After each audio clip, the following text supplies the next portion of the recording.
take a quick look at some of Wendy's work, because I know it's just spectacular.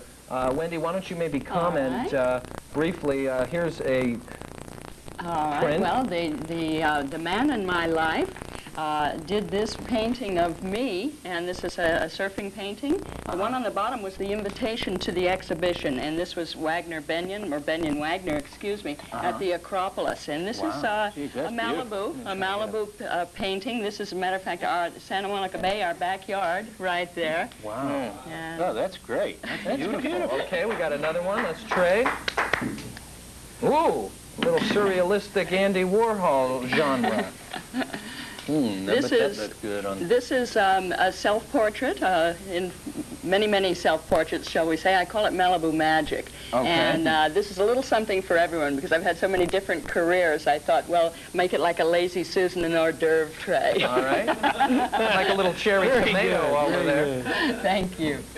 Okay, Sparky, thank you. We got another one here. And another Malibu painting. This is a collage work with the car being a photograph. And this is my greenhouse effects series. Wow. And this is what I envision will happen ultimately as the levels of the ocean rises. You're probably right. You will find your car outside. Thank you. Well, that's wonderful. I'm glad the Black Beauties floating in Santa Monica Bay. Well, you know, I remember on one Green Hornet episode, Van mentioned the Black Beauty. I think you were abducted by kidnappers or something. Do you remember that show? Yes. Actually, I'm trying to think of the name of it. Do you remember the name of that one? I've totally forgotten. It's been so long. Yeah, because as I remember, the Green Hornet had a subdued love interest with Miss Case, or it never really was explored? Van and I always wanted to make more of that, as Van mentioned earlier. For the Green Hornet. All right, how you doing? Okay. Because it would have been more fun. You could have developed the show. It would have had more viewer interest, I think. And I think it would have been a much better show, but they did not want to do it. So we tried to have a little sort of an undercurrent. Yeah, they just didn't have the time to do it. That was the main thing that they were having a problem with. Yeah, you seem to get a lot in there for a 30-minute show. There was the stunts and the gadgets. The gas gun, and the Hornet sting, and I prayed to the Green Hornet so much I went out and bought a '66 Chrysler Imperial, which I just saw it checked out. You know, I don't mess around. I go with the original. Yeah. But what I think has really created the new level of interest in the show is the fact that it really had a unique look to it. It wasn't one of these typical conventional cop shows or detective shows, and yet it had the superhero appeal because you did wear the mask. That could be. I think a lot of the kids who are watching it now are probably pretty small or hadn't even been born when it was on originally. Oh, yeah. I'm talking about little kids this big now, you know, from the Chicago thing. Really? And some of our Green Hornet maniacs out there would probably want to note that the Green Hornet radio show is back on the air here in L.A. every Tuesday night at 9 p.m. on KNX News Radio. They're running the Green Hornet radio shows. So you're really part of a 40 or 50-year legacy here with the Green Hornet. Yeah, it's been going on a long time. That's what they've done with the comic books, too. They've done actually 3 generations. They did a 30s, a 60s, and now they're doing an 80s. And you're I'm also writing for the comic book. Yeah, You're kidding. They're doing a mini-series.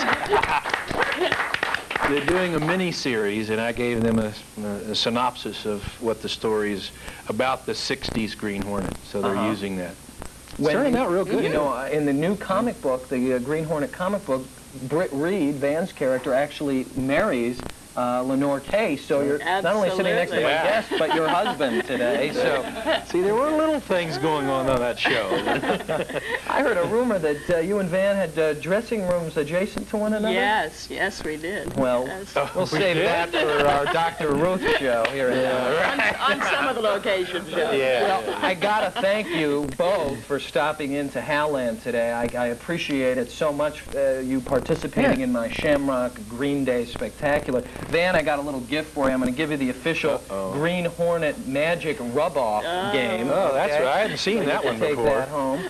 And, all right, thanks, Hal. Ms. Wagner, I went over the limits here a little bit. I'm going to give you a bottle of my Howland salad dressing to take home. Well, thank you for very St. much. Patrick's Day. Hey, there was a Gumby Green Hornet. Did you know that? No, I never. Oh, that's right. I think I saw that.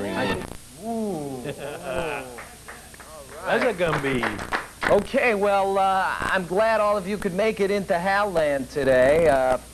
for our Shamrock Spectacular. It was Green Day here in Howland. And I want to see you again real soon. In fact, those of you that would like to meet the kid in person can come check me out. I'm going to be at the Torrance Tupperware Toss this coming weekend. I've been very honored. They've asked me to throw out the first leftovers. How you doing?